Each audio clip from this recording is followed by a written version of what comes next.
আসসালামু আলাইকুম। শুভ সন্ধ্যা। দৈনিক আর নিউজের পক্ষ থেকে সকল সম্মানিত দর্শককে শুভেচ্ছা এবং স্বাগতম থার্ড আই অনুষ্ঠানে। আজকে আমাদের অনুষ্ঠানে অতিথি হিসেবে আসছেন ডক্টর শামসিয়া ওসমান।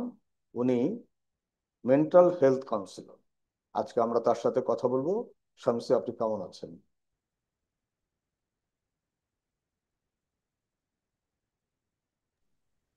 আসসালামু আলাইকুম। Thanks to inviting me.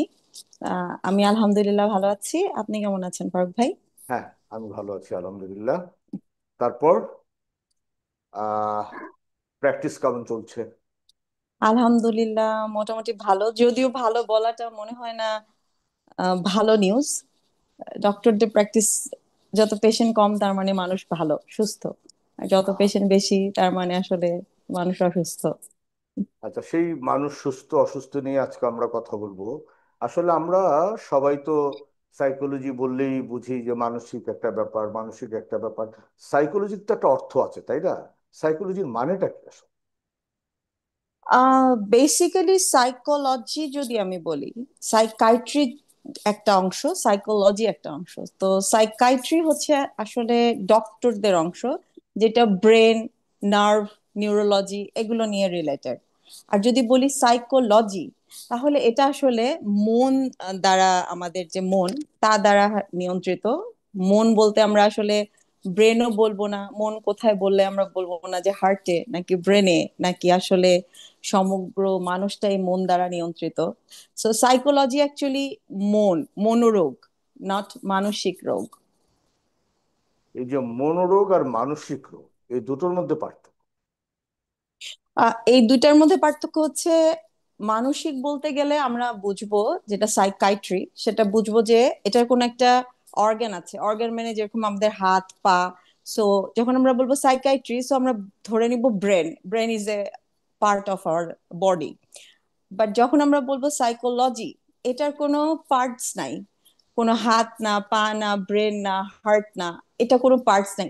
It's relate our straight forward towards our emotions. There is no other organs for monorog, just emotions. না, আমরা তো সবাই একটা জিনিস ভাবি যে সেটা হলো মানুষের তো দুটো মন, একটা সচেতন, একটা অবচেতন। আমরা বেসিক্যালি তো অবচেতন মন দ্বারাই আসলে প্রভাবিত, তাই না? তো Most of the time. সাইকোলজির ভাষা সেটাকে কি বলে? বেসিক্যালি আমাদের তিন ধরনের আপনার হিসাবে, সেটা হচ্ছে সচেতন বা কনসিয়াস, অবচেতন বা সাবকনসিয়াস, বা অচেতন বা আনকনসিয়াস। আনকনসিয়াসটা নাই ধরি, deep sleep, comma or death, so it's out of topic. So conscious and subconscious যেটা আপনি বললেন, সচেতন অ্যান্ড অবচেতন। তো সাইকোলজির ভাষাতেও আমরা সাবকনসিয়াস ব্রেন দ্বারাই বেশি নিয়ন্ত্রিত হয়ে থাকি, বিকজ এখানে আমাদের ইমোশনটা প্রিজার্ভ থাকে।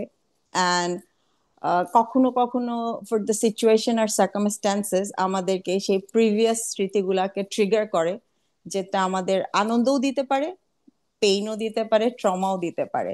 So psychology actually depend on our subconscious brain, where our memory cell preserve our memories.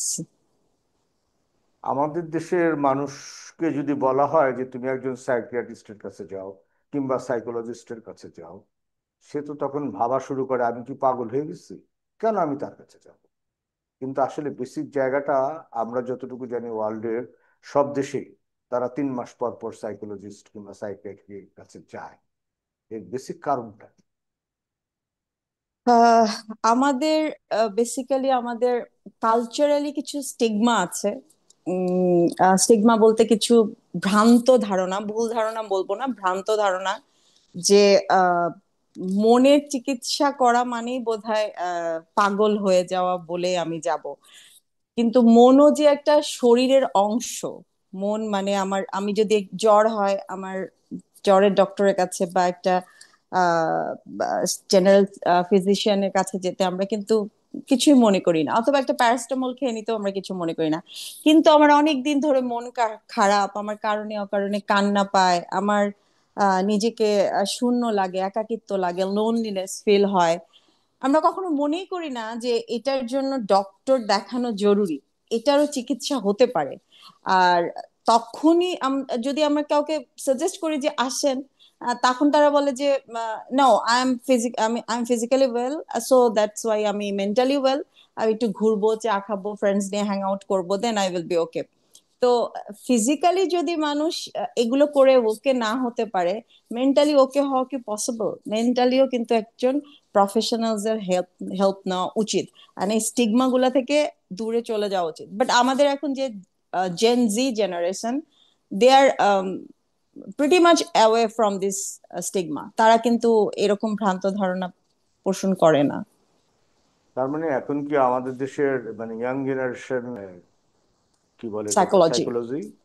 হ্যাঁ দে are actually they R, because আমিও, আমার মেইন ইয়ে হচ্ছে গিয়ে women and adolescence, and they are pretty much, তার মানে, এবং তারা মোটামুটি এটাতে এক ধরনের প্রাউড ফিল করে যে তারা কাউন্সিলরের হেল্প নিয়ে, মেন্টালি হেল্প নিয়ে তারা নিজেদেরকে একটা সঠিক রাস্তায় নিয়ে যায়। Because at the age of teen এজে, আপনি জানেন ফারুক ভাই, আমাদের সবারই একটা পরিবর্তন। ইমোশনাল, হ্যাঁ ইমোশনাল ফিজিক্যাল একটা পরিবর্তন হয়, এবং এই সময় সবাই কিছু না কিছু ট্র্যাজেডির মধ্যে দিয়ে আমরা যাই, ফিল্মি ট্র্যাজেডি গুলা।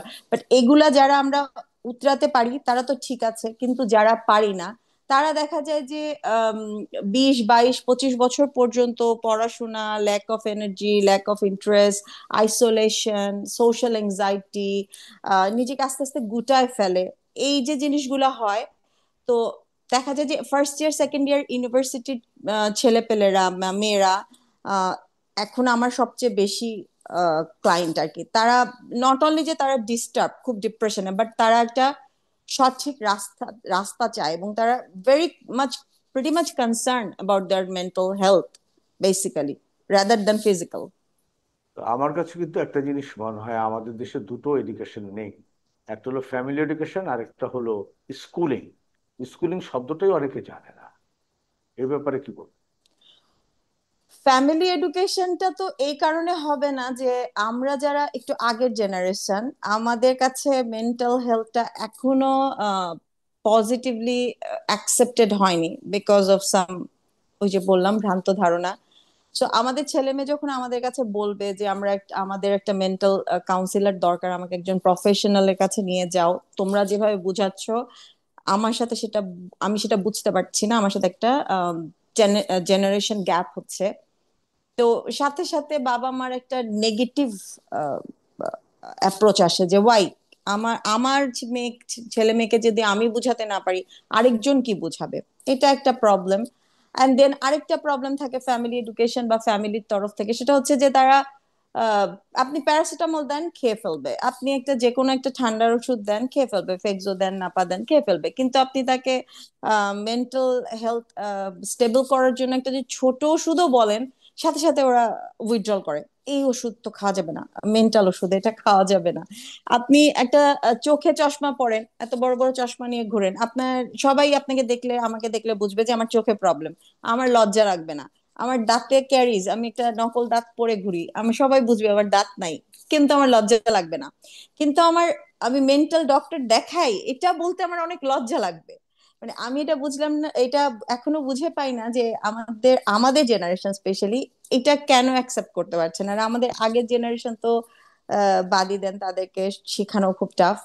বাট এখন যে জেনারেশন তৈরি হচ্ছে, তাদের সাথে আমাদের জেনারেশনে এই ক্লাসটা হয়, আমরা হয়তো তাদেরই বাবা মা, কিন্তু তাদের সাথে আমরা দেখা যায় লুকায় আসে, কেউ টিফিনের পয়সা বাঁচায় আসে, কাউকে আমাদের এমনি দেখতে হয়, হেল্প করতে হয়, তবু হেল্প করি যে ঠিক আছে, এই জেনারেশন যদি এটা বুঝে, তাহলে নেক্সট জেনারেশনে, আমরা টিনেজ সময় যেরকম নিজেদেরকে আইসোলেটেড ফিল করছিলাম, সেই ফিলটা তারা করবে না। আর স্কুলিং, হ্যাঁ ডেফিনেটলি স্কুলে একটা সাইকোলজিক্যাল একটা সাবজেক্ট থাকা খুবই জরুরি। ইভেন দো আমি যদি সায়েন্সের স্টুডেন্টও হই, আর্টসের হই বা কমার্সের হই, অ্যান্ড সেখানে একজন সাইকোলজির কাউন্সিলরও থাকা উচিত।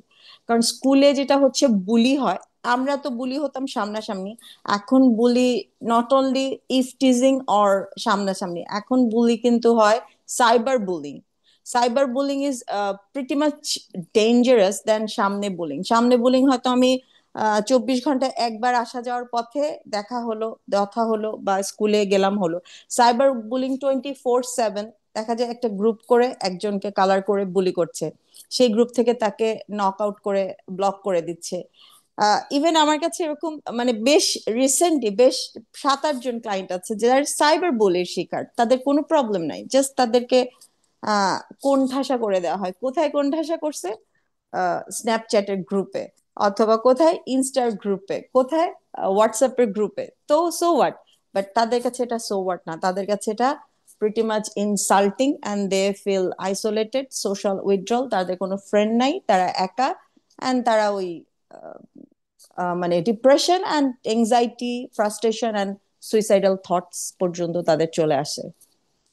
এখন প্রশ্ন হলো, এটা না হয় আমরা শহর ভিত্তিক বলতে পারি, তাদের ভিতরে অ্যাওয়ারনেসটা অনেক বেশি বিল্ড আপ করেছে, হুম। কিন্তু পুরো বাংলাদেশের চিত্র যদি আমরা চিন্তা করি তাহলে আমরা কি দেখি, কি দেখব? ওভারঅল বাংলাদেশের প্রেক্ষাপটে তো রুরাল আরবান এরিয়াতে তো definitely very pretty much crisis about the mental health awareness, pretty much. And এইটা যদি গভর্নমেন্ট লেভেল থেকে অথবা ওই যে স্কুলিং যেটা বললেন, ফ্যামিলি তো শিক্ষা খুব টাফ, কারণ ফ্যামিলি তো ওই একই ব্যাকগ্রাউন্ড। গভর্নমেন্ট, স্কুলিং, বড় বড় নেটওয়ার্কিং চ্যানেলগুলা, ইন্টারনেট অ্যাডভার্টাইজিং এর মাধ্যমে যদি বুঝায় যে আমরা যারা এভাবে কোনো মানুষ দ্বারা দুঃখ পাই, সেই দুঃখ মানুষের প্রতি রিভেঞ্জ নিয়ে না বা নিজেকে হার্ম করে না, এটা মেন্টালি কাউন্সিলিং এর মাধ্যমে, কিছু সাইকোথেরাপির মাধ্যমে আমরা এটা থেকে সলভ করে আসতে পারি। এই বোধটা না দেওয়া থাকলে মানুষ অনেক অনেক বেশি revengeful and also self harm দুটোই করে, মানে সুইসাইডালও হয়, হোমিসাইডালও হয়। আর এখান থেকে কিন্তু অনেক ক্রাইম, অনেক অ্যাক্সিডেন্ট, ইনসিডেন্টের ঘটনা ঘটে যায়, হয়তো আপনি দেখে থাকবেন। না, যেমন যে আমাদের দেশে তো এখন সাইকোলজি মোটামুটি অনেক দূরে গিয়েছে, সাইকিয়াট্রিস্টের সংখ্যাও বেড়েছে। কিন্তু তারপরও আমি, যেহেতু মাঠে ময়দানে কাজ করার অভিজ্ঞতা, আমি এখনো একটা জিনিস দেখি যে এই যে আমাদের মেয়েদের বিশেষ সময়গুলোতে যে স্যানিটারি ইউজটা, ন্যাপকিনের ইউজটা, সেটা এখন পর্যন্ত আমাদের গ্রাম পর্যন্ত আমরা ছড়াতে পারিনি। আমাদের স্কুলের টিচাররা তো কিছু বলেই না, বাবা মার কাছে আর কতটুকু শিখবে তারা নিজেরাও জানে না। এই বিষয়ে তো একটা উদ্যোগ কিভাবে নেয়? এটা একটা it's about hygiene and also future generation build up, because এইটা শুধু নট অনলি হাইজিনের ব্যাপার, এটা অলসো একটা মেয়ের পরবর্তীতে মা হওয়ার একটা আহ, আহ, অংশ আর কি। প্রক্রিয়া, হ্যাঁ, প্রক্রিয়া, টোটাল প্রক্রিয়া, প্রক্রিয়া। প্রক্রিয়া যেখানে অনেক বড়, আমি যখন আগে গাইনিতে প্র্যাকটিস করতাম তখন আমি দেখেছি যে এই ধরনের হাইজিন মেনটেন না করার জন্য অনেক রকম ইনফেকশনস হয়, যার কারণে তাদের কিন্তু ভবিষ্যতে বাচ্চা হওয়াতে প্রবলেম হয়। অ্যান্ড এইটাতে ওই যে বললাম যে জেনারেশন গ্যাপ, মেয়ে যখন বড় হচ্ছে মায়ের কাছে বলবে, মা দেখা যাচ্ছে সেই আহ, আগের আমলের প্রসিডিউর, তার প্রসিডিউর গুলো, তা হ্যাঁ তার প্রসিডিউর তাকে শেখাচ্ছে, এবং সে যেখানে গিয়ে শিখবে, স্কুল আমরা কোত্থেকে শিখি, সেই পড়াশোনা স্কুল যেখান তো থেকে শিখি, হ্যাঁ। টিচাররা তো বলে যেটা বাসা নিয়ে যে পড়ে নিও। হ্যাঁ, বাসায় গিয়ে দেখবা। তবে হ্যাঁ, কিছু মুভি টুভি হচ্ছে, আমাদের দেশে হয়নি যদিও, কিছু মুভি হচ্ছে, আর কিছু সংস্থা আছে, এনজিও, যারা এগুলো নিয়ে কিছু ক্যাম্পেইন করেছে, আমিও করেছিলাম এক সময়, এবং কিছু অ্যাডভার্টাইজিংও তারা করেছিল। বাট যারা ধরেন আমাদের হেল্পিং হ্যান্ড আছে, আমরা যদি যাদেরকে রাখি বাসায় হেল্পিং হ্যান্ড, তাদেরকে যদি আমরা শিখাই, তারা বাসায় শিখলো না, আমরা শিখালাম, এভাবেও কিন্তু আমরা কিছু উন্নতি করতে পারবো। তবে এটার জন্য একটা বড় ম্যাস মিডিয়ার দরকার, বড় ভাবে বলা দরকার, এবং এখানে কোনো লজ্জার কিছু নাই। It's about your hygiene, it's না, অ্যাবাউট ইয়োর এটা তো ফিউচার সবচেয়ে বড় প্রসেস। কথা হলো, এটা তো একটা প্রাকৃতিক নিয়ম, এটাই আমরা বোঝাতে পারি না, এটা যে প্রকৃতিগত একটা ব্যাপার। এবং এই জিনিসটা, হ্যাঁ, আমি একটা উদ্যোগ নিয়েছি, ওটার নাম হলো যা আমার জানা উচিত। আমি ওটা করবো, একসময় স্বাস্থ্য মন্ত্রণালয় থেকে ওটাকে পাশ করেছিল। তা আমার ইচ্ছা আছে যে ওটা আমি কমপ্লিট করব। যাক, সেটা যখন কমপ্লিট হবে তখন শামসু একটা ইনশাল্লাহ। পাবে, সমস্যা নাই। তা এখন প্রশ্ন হলো, সাইকোলজিস্টের বেসিক কাজটা কি? আহ আমাদের বেসিক কাজ হলো মানুষকে আনন্দে রাখা।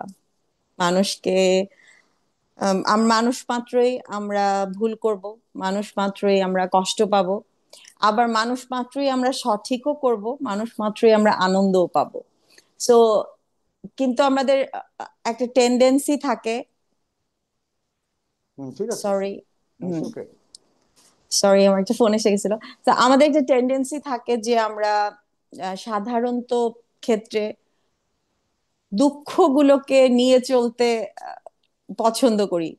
আমরা যদি হিসাব করি, আমাদের হিসাবে দুঃখ যেমন আমাদের আসে সিমালটেনিয়াসলি, আগে পরে আনন্দও সেভাবে আসে।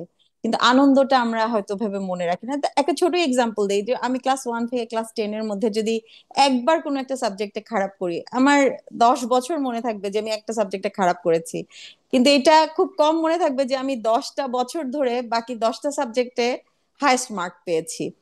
সো এরকম ছোট ছোট জিনিস হাজবেন্ড ওয়াইফের মধ্যে এখন ইদানিং যেটা হচ্ছে।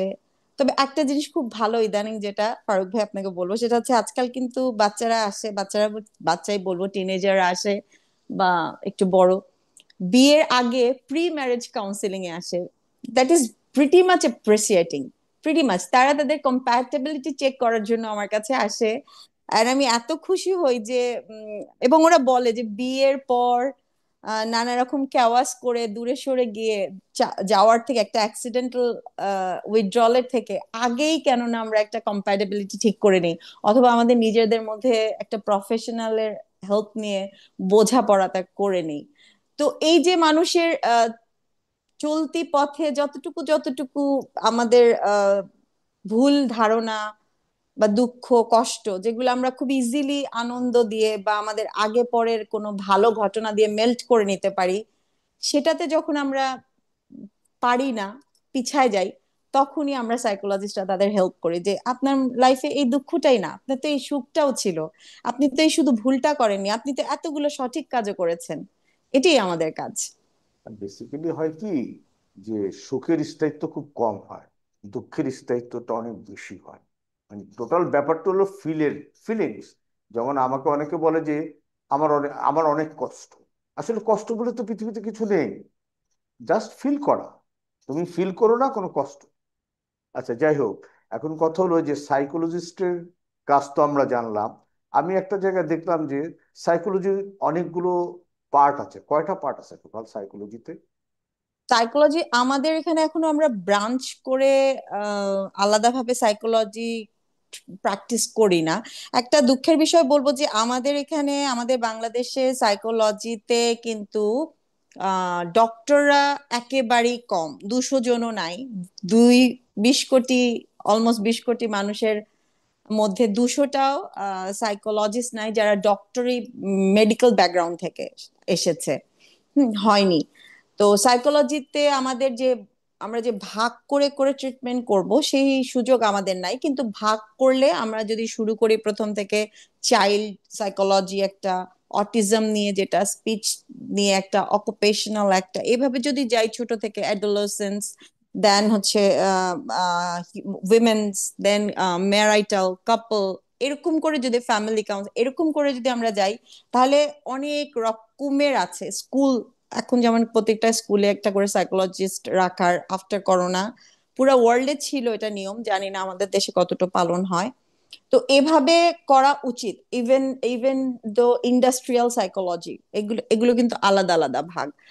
বাট আমরা ওইভাবে করে প্র্যাকটিস করার সুযোগ পাই না, কারণ আমরা যদি শুধু একটা নিয়ে সাইকোলজি বসে যাই, তাহলে দেখা যাবে যে মানুষ খুঁজে পাবে না যে অন্য জনকে দেখা। আমি যদি শুধু চাইল্ড নিয়ে বসি, তাহলে উইমেন কই যাবে, একটা ম্যারাইটাল কাপল কই যাবে, অ্যাডোলেসেন্স কই যাবে। সো আমাদেরকে আসলে অ্যাকচুয়ালি ওভারঅল করতে হয়, না, আমি বেসিক। যেমন দেখেছি একটা, যেমন যে শিক্ষা মনোবিজ্ঞান, পরীক্ষণ মনোবিজ্ঞান, উন্নয়নমূলক মনোবিজ্ঞান, অস্বাভাবিক মনোবিজ্ঞান, হ্যাঁ হ্যাঁ এই যে ভাগগুলো, হ্যাঁ হ্যাঁ হ্যাঁ এগুলো হ্যাঁ। কি?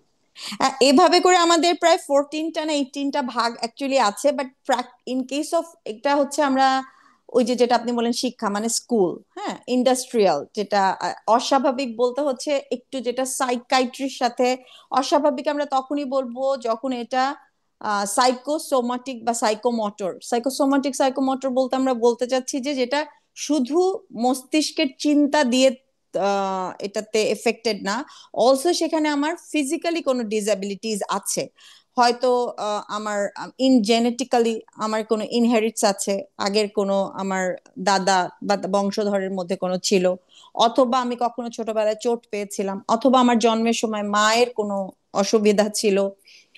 তো এই কারণে আমার হয়তো ফিজিক্যালি কোনো সমস্যা আছে, সে তার স্পিচ ডিলে হতে পারে, তার লার্নিং ডিলে হতে পারে, তার ওয়াকিং ডিলে হতে পারে ছোটবেলা থেকে কিছু ডিলের কারণে বা প্রবলেমের কারণে। তাছাড়া বড় হয়ে কিছু মেডিকেল অসুখের কারণে, ডায়াবেটিস, হাই ব্লাড প্রেশার, অনেক সময় স্ট্রোকের কারণে কিছু মেন্টাল ডিসেবিলিটি দেখা যায়। এই যে যেগুলো অস্বাভাবিক যেটা আপনি বললেন, তো এটার এখানে তো কিছুটা মেডিকেল ট্রিটমেন্ট চলে, সাইকাইট্রিক ট্রিটমেন্ট চলে, সাথে সাথে সাইকোথেরাপি ট্রিটমেন্টও তাকে দিতে হয়। তো সেই ক্ষেত্রে ওই যেটা আপনি বললেন যে একটু মানে ওটা হচ্ছে ভাস্ট মেডিকেল মিডিয়ার সাথে না, এখানে রিলেটেড। এটা আছে না যে একটা হলো যে সাইকোলজিস্ট এবং সাইকিয়াট্রিস্ট, এই দুজনের মধ্যে বেসিক পার্থক্যটা। এক কথায় যদি বলি যে সাইকাইট্রিস্ট ওষুধ দিবে, সাইকোলজিস্ট ওষুধ দেওয়ার পারমিশন পাবে না। এটাই হচ্ছে এক কথায় যদি বলি বেসিক পার্থক্য। আর সাইকাইট্রিস্টকে অবশ্যই ডক্টর হতে হবে, তার এমবিবিএস ডিগ্রি থাকতে হবে। সাইকোলজিস্ট সাইকোলজিতে অনার্স করেও সাইকোলজিস্ট হতে পারবে, মাস্টার্স অ্যান্ড সাইকোলজিক্যাল ট্রেনিং নিয়ে। যদি সে আহ, মানে প্র্যাকটিস করতে চায়, তাকে ডক্টর হওয়া জরুরি না। কিন্তু psychiatrist must be MBBS first, and then psychiatry একটা আলাদা এমডি ডিগ্রি, যেটা আমরা পোস্ট গ্রাজুয়েশন ডিগ্রি বলি বা করে থাকি। তার মানে একজন সাইকোলজিস্ট চাইলেও মেডিসিন দিতে পারবে না। না, তারা এফিলেটেড না। কিন্তু আমাদের দেশে তো মানে সবকিছুই হয়। উচিত তো না। না, কারণ এখন তো মনে হচ্ছে যে সাইকোলজিস্টের কাছে গেলাম, আমরা ধরেই নিলাম যে সে একজন ডাক্তার। আদৌ তার ডাক্তারি ডিগ্রি আছে কিনা সেটা কিন্তু আমরা জানি না। না, they are actually psychology psychology background honours and masters করে যেটা থাকতে পারে। ইউনিভার্সিটিতে পড়া হয় বা। হ্যাঁ, জাস্ট পার্ট অফ ইউনিভার্সিটি পড়াশোনা, ইয়েস। এখন প্রশ্ন হলো যে এই যুগে মোবাইল ফোন মানুষের মনোজগতে কি পরিবর্তন ঘটিয়েছে? হুম, এটা একটা অনেক বড় ক্রাইসিস বলা যায় বেসিক্যালি। যদিও মোবাইল ফোন আমাদের অনেক helping, even though we are now talking, communicating through mobile phone. Mobile phone. হ্যাঁ, সো বাট সব ভালোরই কিছু কিছু খারাপ জিনিস থাকে। ওই যে আপনি একটু আগে বললেন যে খারাপ গুলা দুঃখ গুলা আমরা নিয়ে চলি, আমরা ইমোশনটাকে ওইটাকে বেশি ধরে রাখি। খুশিটা যতটুকু ধরি, খারাপটা তার থেকে অনেক বেশি ধরি। তো সেরকম মোবাইল ফোনের ভালো দিকগুলোকে আমরা তো একটু ওভারলুক করে গিয়ে খারাপ জিনিসগুলা, যেমন মনে করেন যে অনেক বেশি স্ক্রিনিং টাইম আমাদের চোখ, শরীর, ঘুম এগুলো তো আছেই, ফিজিক্যাল যে ইলনেস ক্রিয়েট করে এগুলো তো আছেই, মেন্টালি অনেক বেশি আমাদের এটা একটা প্রেশার ক্রিয়েট করে, যেটার মাধ্যমে আমাদের একটা এংজাইটি, স্ট্রেস, তারপর কনসেন্ট্রেশন ডাইভার্ট হয়ে যায়, ফোকাস থাকে না। ইভেন ছোট ছোট ভিডিও গুলা যেগুলো রিলস শর্টস আকারে থাকে, সেগুলো দেখার কারণে আমাদের ব্রেনের কনসেন্ট্রেশনের যে সময়কাল, মনে করেন আমরা আগে একটা বই পড়তাম, আধা ঘন্টা পড়তেই থাকতাম, মুখস্থ করতাম। আজকাল বাচ্চারা 5 মিনিট পড়ে তাদের বোরিং লাগে। কেন? কারণ হচ্ছে তারা এক একটা রিল দেখে 15 সেকেন্ডের, 15 সেকেন্ড পর তারা একটা নতুন জিনিস দেখতে পারে, আবার 15 সেকেন্ড পর নতুন জিনিস দেখতে পারে। এখন একটা মানুষকে আপনি যখন তাকে কাজে মনোনিবেশ করতে বলবেন, আপনি 15 সেকেন্ড পর পর তাকে নতুন নতুন পড়া তো দিতে পারবেন না। আর তার ব্রেন তখন হবে, সে তখন ওই একটা জিনিসে সে ফোকাস বা কনসেন্ট্রেশন থাকতে পারবে না। সো তার কগনিশনে অনেক ডিফিকাল্টিজ হবে, সে যেটাকে আমরা সিবিটি বা কগনিটিভ বিহেভিয়ার থেরাপির মাধ্যমে ঠিক করে থাকি বা দিতে থাকি সব সময়। এবং মোটামুটি আমার 99% ক্লায়েন্টকে আমার সিবিটি দিতে হয়, কারণ তাদের এই cognition problem, concentration focus problem, আর এই যে ভাল লাগে না, বোরিং লাগে একটু পরেই। এবং এটার মেইন কারণ হচ্ছে মোবাইল, যে আমাদেরকে একটু পরপর এন্টারটেন দেয়, আমাদেরকে খেলায়, ছবি, মুভিতে, নানা রকম সিরিজে, এবং নানা রকম নিষিদ্ধ আহ, কি জায়গাগুলো। বলবো জায়গাগুলোতে আমাদেরকে ইজিলি অ্যাক্সেস দিয়ে দিছে, যার এখন কারণে আমরা। মজার ব্যাপার হলো যে পৃথিবীর প্রত্যেকটা জিনিসেরই দুটো দিক থাকে, ইয়েস। একটা ভালো দিক একটা খারাপ দিক। কিন্তু বাংলাদেশ হিসেবে মনে হয় আমরা খারাপ দিকটার প্রতি একটু মনোযোগ বেশি দিই। বাংলাদেশি হিসাবে বলবো না, মানুষ হিসাবে আসলে মানুষের এটাই উম, মানে প্রবৃত্তি আর কি, যেটা না নিষেধ কিন্তু করা হবে। তারপর একটা ব্যাপার আছে না, যে যেমন পৃথিবীর উন্নত দেশগুলোতে বাচ্চাদেরকে তো 16 বছরের আগে ওরা মোবাইল দেয় না, হাতে দেয় না, হাতে ডেফিনেটলি। দেয় না। অথচ আমাদের দেশে মারা কি করছে এখন? হুম। এটা এটা আসলে কি বলবো, এটা তো আমাদেরকেই এই দায়ভারটা নিতে হবে, এই দোষটা আমাদের নিতে হবে, এটা তো আমাদের বাচ্চাদেরকে দোষ দেওয়া যাবে না। আমরা নিজেরা মোবাইলে ব্যস্ত থাকার জন্য, অথবা কোনো কাজে ব্যস্ত থাকার জন্য, অথবা নিজেদেরকে একটু মাই স্পেস নেওয়ার জন্য আমরা বাচ্চাদের হাতে ফোন তুলে দিচ্ছি, ফোনের মধ্যে গেম তুলে দিচ্ছি, গেম খেলো, তারপরে বলছি এখানে মোবাইল দেখে দেখে রাইমস না দেখলে আমার বাচ্চা খায় না, আমার বাচ্চার হাতে মোবাইলে গেমস না খেলতে দিলে সে পড়তে চায় না, তাকে কন্ডিশন দিতে হয় যে তুমি যদি আধা ঘন্টা পড়ো তাহলে আমি 1 ঘন্টা তোমাকে গেমস খেলতে দিব। বাট এটা তো শুরু শিখালো কে? এখন আমি যদি সারাক্ষণ মোবাইল নিয়ে বসে থাকি আর তোমাকে বলতে চাই বাবা তুমি পড়ো, বাবা তুমি পড়ো, তাহলে তো হবে না। আমাদের তো ফারুক ভাই আপনি দেখেন, আমার আপনার কি কখনো মনে পড়ে যে আমরা পড়তে বসছি আর আম্মু অন্য একটা কিছু করছে তার নিজের আনন্দের জন্য? সবসময় আমরা দেখেছি আমরা পড়লে আম্মুরা আমাদের সামনে বসে আছে, আমরা অসুস্থ আম্মুরা, আম্মু হয়তো জলপট্টি নিয়ে বা পানিপট্টি নিয়ে আমাদের সামনে বসে আছে। আমরা তো দেখিনি যে আম্মুরা নিজেদেরকে অন্য কাজে, নিজেদের এন্টারটেইনের কাজে ব্যস্ত, আর আমাদেরও বলছে যে ঠিক আছে তোমরা এটা নিয়ে ব্যস্ত থাকো। কখনো না। আমরা যদি ওই ফোকাস তাদের দিকে না দেই, আর কিভাবে এক্সপেক্ট করব যে তারা নিজে থেকে এগুলো শিখে যাবে? তারা তো আমাকে দেখেই শিখবে। আমি সারাক্ষণ ফোন দেখছি, আমি সারাক্ষণ ফোনে ড্রেস দেখছি, বিউটি দেখছি, রান্না দেখছি, মুভিজ দেখছি, ডেইলি সোপ দেখছি, আর বাচ্চাকে বলবো তুমি ফোন নিবা না, এটা তো হবে না। দেন তো সে আউটবার্স্ট করবে। এখন তারপরে বলবো বাচ্চা তো আমার কথা শোনে না, তো সেটাকে আমরা কন্ডাক্ট ডিসএবিলিটি বলে দেই। বাট কন্ডাক্ট ডিসএবিলিটিটা হলো কেন? What is the reason behind it? We are the reason. না, দুটো ব্যাপারে, এই যে গেজেট জাতীয় যত জিনিস আছে, নট অনলি মোবাইল, টেলিভিশনও সেম জিনিস। তারপরে এখন টেলিভিশন আবার স্মার্ট হয়ে গেছে। হুম কারণ হুম হুম, ও এভরি আমরা তো হ্যান্ড। আমরা তো এখন স্মার্ট হয়ে গেছি, আমরা এতদিন আনস্মার্ট ছিলাম, এখন আমরা স্মার্ট হয়ে গেছি। তো আমাদের সময় তো আমরা প্রচুর বই পড়তাম, প্রচুর বই পড়ার আমাদের একটা অভ্যাস ছিল। প্রচুর হুম উপন্যাস পড়তাম, বিভিন্ন জনের হুম মানে বড় বড় লেখকদের পড়াগুলো আমরা পড়তাম। এখনকার বাচ্চাদের মধ্যে কিন্তু পড়ার সে আগ্রহটা নেই। এবং এই যে মোবাইলের যে ব্যাপারটা, আসলে আমি জানতে চাচ্ছি যে এই এই অনুষ্ঠানের মাধ্যমে গার্ডিয়ানরা এই জিনিসটা জানুক যে তারা তাদের বাচ্চাদেরকে মোবাইল বা এই জাতীয় গেজেট, টেলিভিশন এগুলোতে এনগেজ রেখে তাদের কি পরিমাণ ক্ষতি করছে এই ব্যাপারে আপনি হুম। বলুন। ক্ষতি তো অবশ্যই করছে, যেটা আমি একটু আগে বললাম। প্রথমত ক্ষতি হচ্ছে যে তারা তারা পড়াশোনা থেকে, যেটা আমরা বাচ্চাদের ক্ষেত্রে ফার্স্ট বলি, পড়াশোনা, পড়াশোনা থেকে কমপ্লিট বিমুখ হয়ে যাচ্ছে। মানে পড়াশোনা তাদের আর ভাল লাগে না, এটা খুব কমন। মানে এবং দেখা যায় যে বাচ্চাটা ব্রেন ভালো, খুব সুন্দর, সে বুঝে সব জানে সবকিছু এ করে, কিন্তু তার এডুকেশনাল রেজাল্ট ভালো না। ইভেন আমার কালকে একটা বাচ্চা আসছে, এরকম বাচ্চা বলবো না, ক্লাস 8-এ পড়ে, হ্যাঁ বাচ্চাই। তো তার বাবা বলছে ওর ব্রেন এত ভালো, ও সবকিছু বললে ক্যাচ করে, সব ই করে, বুঝে, ডিবেটে করতে বললে দেখা যায় পয়েন্ট টয়েন্ট অনেক বের করতে পারে, কিন্তু ওর রেজাল্ট কখনো ভালো হয় না, সব সময় কম মার্কস নিয়ে সে আগায়। কিন্তু আমি যতটুকু বুঝি যে তার ক্যাপাসিটি অনেক বেশি। তো জিজ্ঞেস করলাম কেন, তখন বলে যে আসলে আমি যখন ফোন নিয়ে বসে যাই, তো কোন একটা কিছু দেখা শুরু করলে, সিরিজ বা ইয়া দেখতে দেখতে এমন হয়ে যায় যে আমি আমি ভুলেই যাই যে কালকে আমার পরীক্ষা, আমার পড়তে হবে, রাত হয়ে যায়।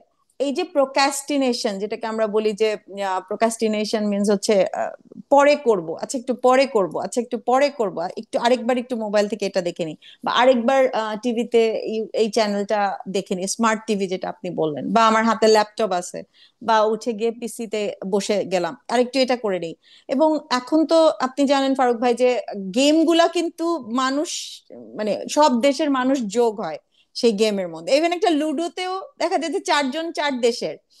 তো ওরা হচ্ছে ওই এগুলোর মধ্যে এত বেশি জড়ায় যায়। এবং এছাড়া তো কিছু কালকে যেমন আমার কাছে একটা বাচ্চা আসলো, ছেলে বাচ্চা, তো তার বাবা মাও বলছে যে ওদের, আমি যখন ওর এগুলো দেখে পিসিতে, তো আমি হিস্ট্রি চেক করতে গিয়ে দেখলাম যে হি ইজ ডাইভার্টিং সাম, মানে অ্যাভয়েডিং থিংস, যেগুলো আমরা আর কি মানে যেগুলো আমরা চাবো ব্ল্যাক না কোনো, লিস্টেড, ব্ল্যাক হ্যাঁ লিস্টেড, ব্ল্যাক হ্যাঁ। Listed definitely. তো এটা হচ্ছে, তো আমি বললাম যে আপনি তো বাচ্চার ঘরে বাচ্চাকে পিসিটা দিয়েছেন কবে থেকে? বলে যে ও তো এটা একদম ছোটবেলা থেকেই আছে, বোনের ছিল, ও তো জন্ম থেকেই এটা আছে সাথে।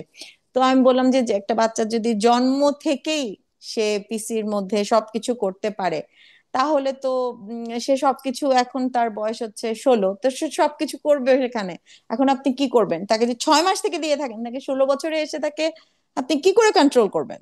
আপনি তো জানেনই না সে শুরু করছে কবে থেকে। এখন না আপনি দেখলেন, এখন বললেন যে সে ধরা পড়লো, কিন্তু ধরা এখন পড়লো, শুরু কবে? আর শুরুটা করে দিল কে?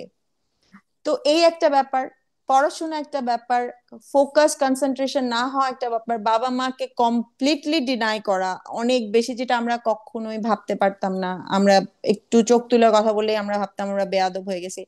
মানে ঘরে তারা ঢুকতে দেয় না, দরজা বন্ধ করে তারা নিজেরা একা থাকে, তাদের রুমে যেতে গেলে নক করে যেতে হয়। আহ এবং এটা কিছু কিছু বাবা মা খুব প্রাউডলি বলে, আমার ছেলের তো খুব সেলফ রেসপেক্ট, তার ঘরে যেতে গেলে কিন্তু পারমিশন নিয়ে যেতে হয়। আমি পরে বলি যে ডু ইউ থিঙ্ক যে তার বাবা মার প্রতি এটা, এই এই ব্যবহারটা সেলফ রেসপেক্টের পর্যায়ে পড়ে, ওর বাবা মাকে ডিসরেসপেক্ট করার পর্যায়ে পড়ে, কি পর্যায়ে পড়ে? কারণ আমরাই তো বুঝতেছি না আমার ছেলে মেয়েকে আমরা কোন দিকে নিয়ে যাই।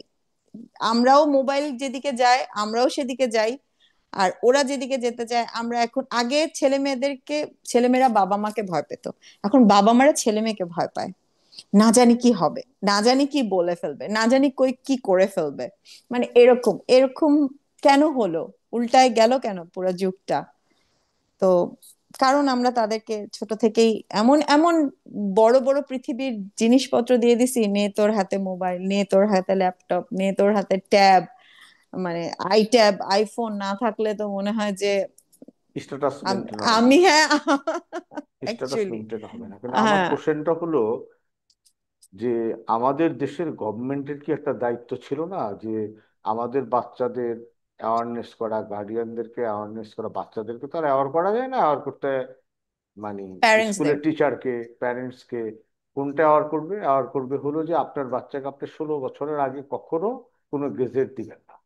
এবং আপনার বাসায় একটা টিভি আছে, সেই টিভিটাও আপনি আপনার বাচ্চাকে ওই সময় থেকে অতটুকুই দেখতে দিবেন যতটুকু আপনি মনে করেন যে দেখানো যেতে পারে বা সে দেখতে পারে।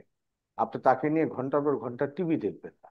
মানে এইরকম একটা আইন করা উচিত। তারপর হলো যে আমাদের যে ইন্টারনেট সিস্টেমটা, ওখানে তো কোনো ব্লকিং ব্যবস্থা নেই। আমাদের বাচ্চারা ইচ্ছে করলে যে কোনো জায়গায় ঢুকে যেতে পারে। তো এই যে এই জিনিসগুলো, অ্যাজ এ সাইকোলজিস্ট, সাইকিয়াট্রিস্ট, এই তাদের কাজটা কি?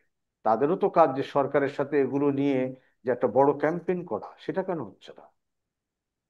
অ্যাকচুয়ালি এটা আমরা তো ফার্স্টে আমার গিল্ট আমরা স্বীকার করে নিলাম।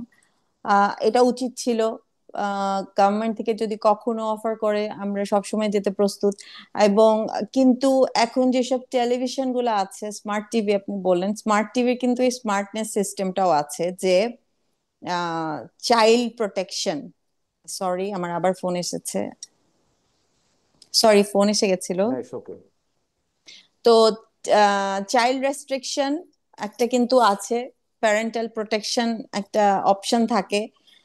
তো বাসায় যদি ফ্যামিলি, আপনি বললেন যে ফ্যামিলি থেকে স্টার্ট করলে কি স্টার্ট করা যাবে, ফ্যামিলি থেকে এটা করা যাবে যদি বাবা মারা চাইল্ড রেস্ট্রিকশন মোড অন করে রাখে মোবাইল, মানে টেলিভিশনের মধ্যে।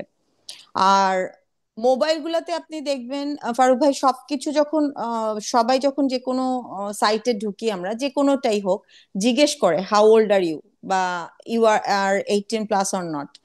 সো তো এখন মোবাইল তো আর দেখতে পারে না আমি কত, আমি যদি 8 প্লাসও হই তাও আমি 18 প্লাস ইয়েস দিতে পারবো। বাট এটা যদি গভর্নমেন্ট থ্রু একটা এমন রেস্ট্রিকশন করে যে হ্যাঁ, এটা দেওয়ার জন্য তোমার একটা এনআইডি কার্ড, এনআইডি নাম্বার দিতে হবে, যদি তুমি বলছো 18, তাহলে you have NID, NID number দাও দেন ঢুকো।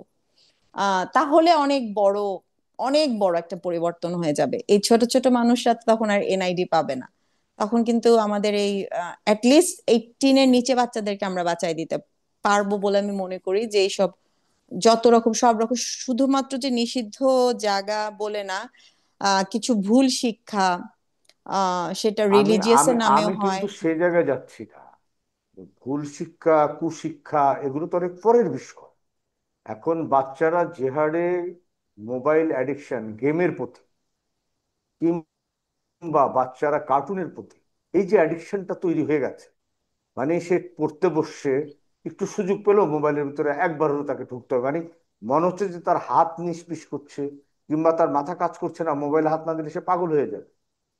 এই জিনিসগুলো, এগুলো থেকে উত্তরণের উপায়টা কি? আপনি কিন্তু উত্তর বলে দিয়েছেন, দেখেন আপনি বলেছেন যে মোবাইল অ্যাডিকশন। হুম। আমরা কিন্তু এডিকশন বলতে আগে বুঝতাম ড্রাগ এডিকশন, অ্যালকোহল এডিকশন, তাই না? তার এখন তো আমরা বেশি বলি, খারাপ এটা। হ্যাঁ এখন আমরা বলছি মোবাইল এডিকশন। সো এডিকশন যখন হয় তাকে আমরা কি করি, সেখান থেকে উইথড্রল করি। কেউ যদি ড্রাগ এডিক্টেড হয় তাকে আমরা ড্রাগ উইথড্রল করি, হ্যাঁ definitely there is a system, tapering dose, হুট করে নিয়ে নেওয়া যায় না। সো মোবাইলও সেরকম। এখন আমি যদি একটা বাচ্চাকে দিনে 7-8 ঘন্টা মোবাইল দিতে থাকি, হঠাৎ করে পরের দিন থেকে বলবো তুমি আর মোবাইল পাবা না, নিয়ে নিলাম, স্ন্যাচ করে নিলাম, দেন ওই যে কন্ডাক্ট ডিসএবিলিটি, ও একটা আহ রূঢ় অসুস্থ হয়ে ভাষায় যায়, বা হ্যাঁ 100% অসুস্থ হয়ে যায়। হ্যাঁ অসুস্থ আমার নিজের হয়ে যায়। চোখে দেখা, মোবাইল না দিলে সে অসুস্থ হয়ে যাচ্ছে। হ্যাঁ অসুস্থ হয়ে যায়, ট্রুথ। তাহলে আহ আমাদের এখন, মানে আমি আজকে এখানে আপনাকে ডাকার পিছনে মূল যে বিষয়টা, সেটা হলো যে এই যে সোশ্যালি অ্যাওয়ার করা, মানে এই গেজেট গুলো থেকে, অ্যাজ এ সাইকোলজিস্ট, আপনি আমাদের জনবলের উদ্দেশ্যে, আমাদের দেশের মানুষের উদ্দেশ্যে ওই কথাগুলো বলেন যেগুলো মানুষ, ফ্যামিলি, প্যারেন্টস, স্কুল, এগুলোকে যাতে অ্যাওয়ারনেস হিসেবে নিয়ে, আমি জানি না কতজন দেখছে, কেউ একজনও যদি দেখে তাও তো কিছুটা আমাদের এই প্রোগ্রামের একটা সার্থকতা। আচ্ছা, আমি যদি বলি তাহলে বলবো, যদি প্রথম শুরু করি ফ্যামিলি থেকেই। ফ্যামিলিতে এটা প্যারেন্টসদের অনেক বেশি কশাস হতে হবে। বাচ্চাদেরকে গ্যাজেট ধরায় দেওয়ার আগে আমরা কিভাবে বাচ্চাদের, আমরা কিভাবে খাওয়া দাওয়া করতাম, আমরাও বাচ্চা ছিলাম, আমাদেরকে মা বাবারা কিভাবে খাওয়াতো, গল্পের বই পড়ে, গান শুনিয়ে, রাইমস বলে ঘুম পাড়াতো, আয় আয় চাঁদ মামা বলে। এখন তো ঘুমও পাড়ায়, রাইমস ছেড়ে দেয় মোবাইলে, টিভিতে, ঠাকুমার ঝুলিও চলে টিভিতে। ভাই, মা হিসাবে আমি বলবো এটা আমাদের অপারগতা। আমরা বাচ্চাদেরকে নিজের মুখে রাইমস শোনাচ্ছি না, নিজের মুখে গল্প শোনাচ্ছি না, গ্যাজেট ধরায় দিচ্ছি। এটা শুরু হলো প্রথম বাসা থেকে, দেন স্কুলে যাওয়ার পর, করোনার পর স্পেশালি শুরু হলো অনলাইন স্কুলিং। করোনা তো আমাদেরকে যে অনলাইন পদ্ধতি চালু করে দিয়ে, যারা জীবনে কোনোদিন মোবাইল কিনতে পারেনি তাদেরও মোবাইল কিনে তাদের বাচ্চাগুলোরও 12টা বাজিয়ে দিয়েছে। হ্যাঁ, কিনতে তারা বাধ্য হয়েছে, এই জন্যই হুম। শুরু করলাম যে স্কুলটা শুরু করলো। কিনতে বাধ্য হয়েছিল তারা সবাই, সবাই যারা কিনতে পারছিল না তারাও কিনতে বাধ্য হলো, কারণ স্কুল হচ্ছিল মোবাইলের মাধ্যমে। এই যে যখন স্কুলের নামে বাচ্চারা মোবাইল নেওয়া শুরু করলো, এখন বাচ্চাদের কাছে মোবাইলটা নিতে গেলেই বলে পড়া আসছে, স্কুলের গ্রুপের নোটস আসছে, টিচারের আজকে ক্লাস হবে। সো আমি বলবো যে এখানে টিচার প্যারেন্টের একটা কমিউনিকেশন থাকা উচিত। দ্য সেকেন্ড স্টেপ হবে টিচার প্যারেন্টস এর একটা কমিউনিকেশন থাকবে, যে প্যারেন্টস জানবে টিচার আসলে ক্লাস কখন নিবে, টিচার আসলে কখন পড়া দিবে, তখন আমি তাকে গ্যাজেটটা দিব। Gadget not for game, or not for addiction, or not for story, or rhymes. আর দেন আসি আমি একটু মাস মিডিয়াতে। যদি আমরা সোসাইটিতে আসি তাহলে সোসাইটি অবশ্যই কিছু অ্যাওয়ারনেস প্রোগ্রাম, এই যে আপনার মতো এরকম যদি প্রোগ্রাম করে ছোট ছোট ছোট ছোট, যদি ভার্চুয়াল করছেন আপনি, যদি নর্মাল প্র্যাকটিক্যাল করে একটু ছোট ছোট জায়গায় মাইকিং করে অ্যানাউন্সমেন্ট করে, যে মোবাইলের একটু নাটক করে, গল্প দেখিয়ে, ছোট ছোট চিত্রনাট্য করে যদি আমরা বাচ্চাদের মধ্যে এটা ছড়াতে পারি, মাদের মধ্যে ছড়াতে পারি, স্কুলে স্কুলে গিয়ে যদি আমরা কিছু অ্যাওয়ার্নিং প্রোগ্রাম করতে পারি। এবং সবচেয়ে বেশি যেটা যারা করতে পারবেন সেটা হচ্ছে আমাদের গভর্নমেন্ট। আশা করি আহ, নতুন দেশে নতুন সরকার নতুন সূর্য আনবে, এই দিকটাও তারা ফোকাস করবেন। এটা তাদের হাতে মোটামুটি 90% পাওয়ার, যে তারা আমাদেরকে সঠিক রাস্তায় নিয়ে আসতে পারবেন। তারা যদি বলে দেন যে না, 16-এর আগে মোবাইল কারোকে দেওয়াই যাবে না, বিক্রি করা যাবে না, এনআইডি ছাড়া কেউ মোবাইল কিনতে পারবে না বা নিতে পারবে না, চালাতে পারবে না, সিম নিতে পারবে না, অনেকভাবেই প্রশাসন চাইলে অনেকভাবে এটার উপর রেস্ট্রিকশন দিয়ে দিতে পারে। এবং বাচ্চাদের সাথে সাথে প্যারেন্টসদেরও কিছু শিক্ষা এখান থেকে নিতে হবে, আর টিচারদেরও নিতে হবে। এখন তো একটা নতুন মজার ঘটনা ঘটেছে, সেটা হলো এখন প্রত্যেকটা স্কুলে 9-10 পর্যন্ত, মানে একেবারে স্কুলের ক্লাস 6 থেকে 10 পর্যন্ত বাচ্চাদের হোয়াটসঅ্যাপ গ্রুপ আছে। এবং সেই হোয়াটসঅ্যাপ গ্রুপে টিচাররা তাদের পড়া পড়া বা দেয়। এই জিনিসগুলো দেয়। এটা যে কত বড় একটা মানে মানে খারাপ কাজ হচ্ছে সমাজের জন্য এবং বাচ্চাদের জন্য, এই ব্যাপারে আসলে কি করণীয়? এটা কি শিক্ষা মন্ত্রণালয় দেখতে পাচ্ছে না? এটা আসলে আমি এটাই বলবো যে শিক্ষা মন্ত্রণালয়ের স্ট্রিক্ট মনিটরিং থাকা উচিত। ইটস নট যে হবে না, অনলাইন স্কুলিং হবে না, হোক, কিন্তু ওভার দ্য সার্কামস্ট্যান্সেস এমন হবে যেটা মনিটরিং থাকবে, এখানে কিছু অপশন থাকবে শুধু পড়াশোনাই। যেমন গুগল ক্লাসরুম বলে একটা ক্লাসরুম থাকে না, যে শুধু এটাই, এর বাইরে ওখানে আর কিছু থাকবে না। যেই স্কুল সে স্কুলের আন্ডারেই ওইটা থাকবে, এবং বাচ্চা যদি মোবাইল খুলে তাহলে ওখানে শুধু স্কুলের পড়াশোনাই, সব সাবজেক্টের সব টিচারদের প্রতিদিনকার পড়াশোনাই থাকবে, অন্য কিছু থাকবে না। এরকম অ্যাপস করে দেওয়া, আর এরকম অ্যাপস একটা মোবাইলের মধ্যে অনলি ওই অ্যাপসটা ইনস্টল করে রেখে দেওয়া, এটা কিন্তু খুব কঠিন বিষয় না। না, কিন্তু কথা আহ তো সেটা না। কথা হলো যে বাচ্চার জন্য স্কুল একটা অ্যাপস করেছে, বাচ্চা সেই অ্যাপসের জন্য আমার থেকে মোবাইলটা নিল, কিন্তু সে ওই অ্যাপসটা ইউজ করছে না সেই মোবাইলটা নিয়ে অন্য কাজে ইউজ করছে। এটা তো মনিটরিং করা যায় না সব সময়। কারণ এই যে ব্যাপারটা, স্কুল যদি ওই হোয়াটসঅ্যাপ গ্রুপটা না খুলতো, তাহলে তো তাকে আমার মোবাইলটা দেওয়ার কোনো প্রশ্নই উঠতো না। কারণ আমরা তো পড়াশোনা করেছি। আমি এটা মানি যে দিন যত আগাবে ততই প্রযুক্তি উৎকর্ষতা বাড়বে, প্রযুক্তির উন্নতি হবে, সবই হবে, কিন্তু আমরা তো ভালো দিকটা নিতে হবে। কারণ আমি একটা হোয়াটসঅ্যাপ গ্রুপ করলাম, আমার বাচ্চাকে বাধ্য হয়ে আমাকে একটা সেলফোন তাকে দিতে হচ্ছে, কারণ তার পড়াগুলো জানার জন্য। কিন্তু সে পড়া জানার ফাঁকে সে যে আরেক জায়গায় ঢুকবে না সেই নিশ্চয়তা তো কেউ দিতে পারে। এটা কি খুব জরুরি যে অনলাইনে একটা গ্রুপ করাটা? হ্যাঁ, আমাদের পার্সপেক্টিভে তো আমরা বলবো জরুরি না। পড়াশোনা বইয়ে থাকাটাই ভালো ছিল, এখন তো পড়াশোনাও ডিজিটাল হয়ে যাচ্ছে। আর পড়ানোটাও স্কুলে টিচারদের কাছে গিয়ে বসে মানুষের কাছ থেকে পড়াটাই জরুরি ছিল। আহ, মানে একটা মোবাইলের থ্রু পড়াশোনা কতটুকু হয়, একটা জিনিস লিখে পড়া, শুনে পড়া, আর একটা মোবাইলের মতো ছোট একটা টিভি বা একটা মনিটরের মধ্যে দেখে পড়ার মধ্যে অনেক পার্থক্য আছে। আমরা যেমন বলি, আমরা সাইকোলজিতে বলি, আমাদের যে 5 সেন্স, চোখ দিয়ে দেখা, কান দিয়ে শোনা, মুখ দিয়ে বলা, নাক দিয়ে নিঃশ্বাস নেওয়া, হাত দিয়ে টাচ করা, 5 সেন্স আমরা কাজে লাগাই, যে কাজটা করব সে কাজটা অনেক বেশি, যত বেশি সেন্স আমরা ইনভলভ করব তত বেশি সেটা আমাদের মনে থাকবে এবং শিক্ষণীয় হবে বা মেমোরিতে থাকবে।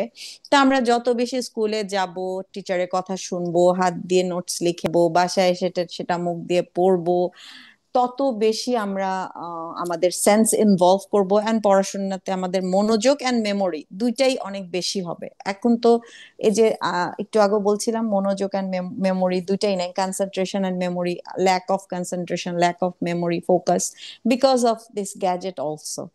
দে they have lost their cognition. Cognition হতে গেলে ফোকাস থাকতে হবে, কনসেন্ট্রেশন থাকতে হবে, মেমোরি থাকতে হবে, এন্ড আমাদের এই যে পাঁচটা ইন্দ্রিয়কে কাজে লাগাতে হবে, যেটা আমরা করছি না। এবং ওটা তো করছি না, উল্টা আমরা এই মোবাইলটা নিয়ে কি করছি, এডিক্টেড হয়ে যাচ্ছি কোথায়, কিছু গেমসে। হ্যাঁ, কার্টুনও আপনি বললেন যে বাচ্চাদেরকে, বাচ্চাদের অংশটা তো আমরা খোলা রাখছি, বাচ্চাদের অংশ তো আমরা 18+ করছি না। কার্টুনেও এডিক্টেড হয়ে যাচ্ছে বাচ্চারা, সত্যি কথা, কার্টুনে এডিক্টেড হয়ে যাচ্ছে। কিছু কিছু কার্টুন আছে আমার কাছে এসে বাচ্চারা বলে তারা পাগলের মতো সেই কার্টুন না দেখলে সেই মানে তারা মানে ঘুম আসে না, এরকম। যেমন খেতেও আগে পারে আমরা না, হ্যাঁ, খেতেও পারে না। খাবে না, খাবে না, হ্যাঁ খাবে না, ঘুমাবে না, কিছু করবে না, এবং কন্টিনিউয়াস ইরিটেট থাকবে। আর ছোট বাচ্চা হলে কাঁদতে থাকবে, আর একটু বড় হলে ইরিটেট থাকবে এবং বাবা মার প্রতি ওই যে অ্যানয়েড হয়ে যাবে। এবং আমার কাছে একটা ক্লায়েন্ট এসেছিল বাচ্চা একটা নিয়ে, ক্লাস 6 এর, বাসা ছেড়ে চলে গেছে। মোবাইল তার নিয়ে নেওয়া হলো দুপুরবেলা, বেকাল দুপুরে সবাই ঘুমাচ্ছে, বাসার সবাই, বাচ্চাও ওর মতো একটা রুমে ঘুমাচ্ছে, ক্লাস 6 এর ছেলে। ঘুম থেকে উঠে দেখে ছেলে নাই, খোঁজা খোঁজা খোঁজা, কই, নিচে দারোয়ান বলে ভাইয়া বিকালবেলা তো বের হয়ে গেছে, আর আসে না। সে মোবাইলে কোনো একটা জায়গায় গিয়ে ফ্রেন্ডের মোবাইল থেকে তার ফেসবুকে স্ট্যাটাস দিছে, ক্লাস 6 এর বাচ্চা স্ট্যাটাস দিছে যে আমার ফ্রেন্ডদের মধ্যে কি কেউ এমন আছো যে আমাকে বাসায় রাখতে পারো। আর বাবা মা এসে বলে আমরা কি বলবো, আমরা কি লজ্জা পাবো, আমরা কি দুঃখ পাবো, আমরা কি রাগ করব, নাকি আমরা শেম, গিল্ট ফিল করব যে আমরা তাদেরকে প্রপার এডুকেশন দিয়ে ব্রট আপ করতে পারছি না। মানে সে মোবাইলের জন্য চলে গেল এবং সে আর ফিরবে না, সে লিখে রেখেছে কেউ কি আমাকে অ্যাডপ্ট করবা, এরকম এখন হয়ে যাচ্ছে। মানে একজন কাউন্সিলর হিসেবে, মেন্টাল কাউন্সিলর হিসেবে আমার প্রশ্ন, শেষ প্রশ্ন এটা, সেটা হলো আমাদের এনভায়রনমেন্টে একটা মানুষ মানে তার কতটুকু সময়ের পর পর ডাক্তার, একজন মেন্টাল কাউন্সিলের কাছে যাওয়া উচিত? অ্যাকর্ডিং টু আওয়ার সোসাইটি আমি তো বলবো মান্থলি যাওয়া উচিত। কিন্তু বাট যদি আমি এটা সাইন্টিফিক্যালি, মেডিকেলি বলি, তাহলে ডেফিনেটলি 4 মান্থ, মানে ইয়ারলি 3 বার অ্যাটলিস্ট, 4 মাস, এভরি 4 মাস পর পর, অন্তর অন্তর একবার দেখানো উচিত। যে আমি দেখানো বলতে জাস্ট কাউন্সেলিং করা, এমন না যে না, আমি কোনো সমস্যা নিয়েই যাব। না, কিন্তু এটা তো আসলে একটা মানে এটারও তো একটা সরকারি ইয়ে থাকা উচিত, কি বলে এটাকে, একটা ক্যাম্পেনিং থাকা উচিত, যে প্রত্যেক 4 মাস অন্তর অন্তর প্রত্যেককেই একটা কাউন্সিলরের কাছে যাওয়া উচিত তার মেন্টাল হেলথের জন্য। এটা হেলথটাকে, এটা একটা হেলথ, এটা ওয়ান কাইন্ড অফ হেলথ। এই হেলথটাকে মানে আসলে ইগনোর করার মতো কিছু না, এই তাই না? ক্ষেত্রে তো আমাদের আমি বলবো যে এই ক্ষেত্রে তো আমাদের অনেকটাই ল্যাকিংস আছে। এখানে তো আমাদের অ্যাজ এ ডক্টর আমি বলবো এখন, এখানে তো আমাদের ফিজিক্যাল হেলথের এক্সামিনেশনের জন্য এরকম কোনো আহ সরকারিগতভাবে কোনো রকম স্ট্রিক্ট কোনো সিস্টেম সিস্টেম ডেভেলপ না করেনি। দেওয়া নাই। যেমন বিদেশে আছে যে 50-র উপরে সবাই ফ্রি পাবে, হ্যাঁ, পেনশনের মতো, যে বছরে 2 বার করে তারা full thoroughly check up from head to toe, হার্টের ডিজিজ এটা সেটা সব। এবং সেখানে এই মেন্টাল হেলথ কাউন্সিলিং ও তাদের একটা 15 মিনিটস বা 20 মিনিটস এর একটা সেশন হয়ে যায়, যে সে মেন্টালি কতটুকু স্টেবল আছে। কারণ 50 ইয়ার্স এর পর সবাই একটু বাচ্চা বাচ্চা বা একটু হালকা মেমোরিতে সমস্যা, তো ওইটা ফুললি থাকে প্যাকেজ। তো সেটা তো আমাদের অনেক বড় একটা কি বলবো অপারগতা। এটা তো আমাদের দেশে আমাদের ফিজিক্যাল হেলথেই নাই, মেন্টাল হেলথে তো তারপরে আসবে। প্রশ্নই ওঠে না। যাই হোক, আমরা আশাবাদী, আমরা আশ্বাসের জাতি, আমরা আশা হুম। নিয়েই বাঁচি। তো আশা করি আপনাদের মাধ্যমে, আপনাদের আপনাদের বিভিন্ন অর্গানাইজেশন আছে, এগুলোর মাধ্যমে মানুষ এগুলোর প্রতি অ্যাওয়ার্ড হবে, বা আপনারা মানুষকে অ্যাওয়ার্ড করবেন, সেই প্রত্যাশা রেখে আমাদেরকে আপনার মূল্যবান সময় দেওয়ার জন্য অসংখ্য ধন্যবাদ। নিশ্চয়ই থ্যাংক আবার ইউ। পরবর্তীতে কোনোদিন কথা হবে। থ্যাংক ইউ ফারুক ভাই, আপনাকে অসংখ্য ধন্যবাদ। আপনার এই ডেইলি আর নিউজকেও অসংখ্য ধন্যবাদ। আর এরকম ভাবে মেন্টাল হেলথকে প্রায়োরিটি দেওয়ার জন্য এবং তাকে স্ট্যাবলিশ করার জন্য অল্প একটু পরিসরে আমাকে জায়গা দেওয়ার জন্য অসংখ্য ধন্যবাদ যে এই জিনিসটা আমরা আস্তে আস্তে বুঝতে শিখছি, আমাদের জেনারেশনও মেন্টাল হেলথটাকে একটা হেলথ ইস্যুস হিসাবে অ্যাডপ্ট করছে। That is appreciating. Thank you. সুপ্রিয় দর্শক, এই ছিল আজকের আলোচনা। আপনাদের কাছে একটা চাওয়া আছে আমার, সেটা হলো আমাদের অনুষ্ঠানটা কেমন হচ্ছে অবশ্যই আমাদেরকে কমেন্টসে লিখে জানাবেন। আমরা চেষ্টা করব আপনাদের মতামতের উপর ডিপেন্ড করে সেরকম অনুষ্ঠান করার। আগামীকাল আবার নিশ্চয়ই দেখা হবে অন্য কারোর সাথে। সে পর্যন্ত সবাই ভালো থাকবেন। শুভরাত্রি।